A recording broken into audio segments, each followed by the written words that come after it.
Welcome to our podcast, where we uncover the most important and interesting stories for you. In this episode, we will discuss how the European Space Agency will assist India in seeing and speaking to Gaganyaan. In the coming years, when India's Gaganyaan astronaut-carrying capsule circles the Earth, antennae belonging to the European Space Agency will help the Indian Space Research Organization see and speak to the mission. ISRO and ESA signed a technical implementing plan document for ground tracking support for Gaganyaan missions.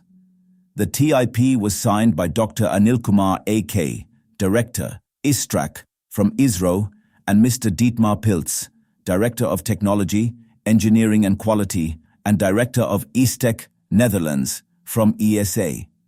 The TIP was signed at the Indian Spaceport, Satish Dhawan Space Center, in the presence of Dr. S. Somanath, Chairman, ISRO, and Mr. Didier van der Hasselt, Belgium's ambassador to India.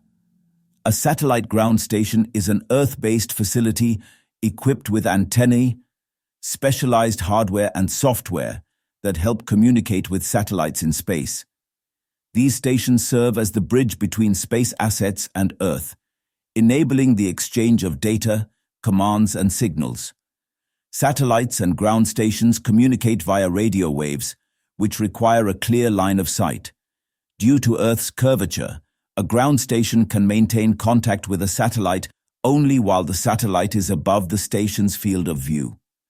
As satellites orbiting the Earth only spend a couple of minutes within the range of an antenna, a network of ground stations around the globe is required to maintain continuous contact with the satellite.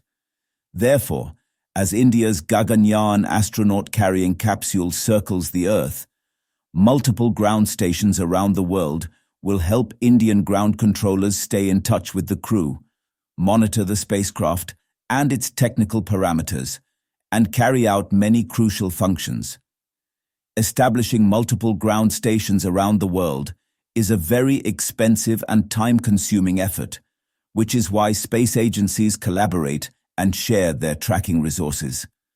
Ground stations are used to monitor the satellite's health, such as power levels, orientation, and system status.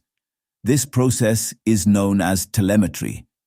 Satellites have to remain in a specific predetermined orbit to carry out their functions. Ground stations are responsible for keeping a tab on the satellite's orbit, a function that is known as tracking. Satellites carry various payloads on board, and each one of them has a unique purpose and function. Ground stations regularly issue commands to satellites to perform specific tasks, such as clicking pictures of a certain region, operating a particular piece of equipment, maneuvering the satellite in a certain direction, etc. Simply put, it is a process of remotely controlling the satellite, based on instructions issued from the ground.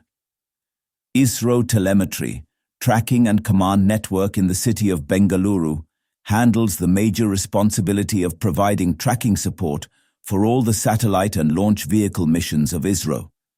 ISTRAC has a network of ground stations at Bengaluru, Lucknow, Sriharikota, Port Blair, and Thiruvananthapuram within India.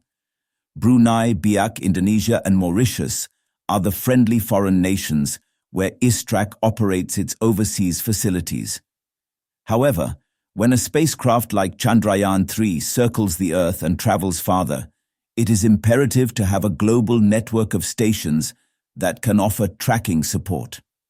As part of ISRO's international cooperation with major space agencies, multiple tracking stations belonging to NASA, the European Space Agency, and the Swedish Space Corporation tracked Chandrayaan-3 from around the world. These include South Point Satellite Station in Hawaii, Goldstone in California, Kourou in South America, Madrid in Spain, Goonhilly in the United Kingdom, and Canberra in Australia.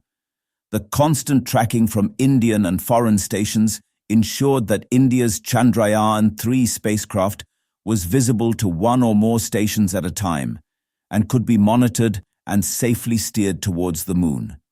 There are times when the rocket is not visible to tracking antennae, especially when the rocket or satellite flies over the high seas, where tracking stations are unavailable. Such gaps in the tracking process are filled in by specialized tracking ships that are fitted with long-range radars and communications antennae. That's all from this podcast. Thanks for listening. We have many more such compelling episodes for you. Enjoy them. Do share your opinion in the comment box and subscribe to us for more.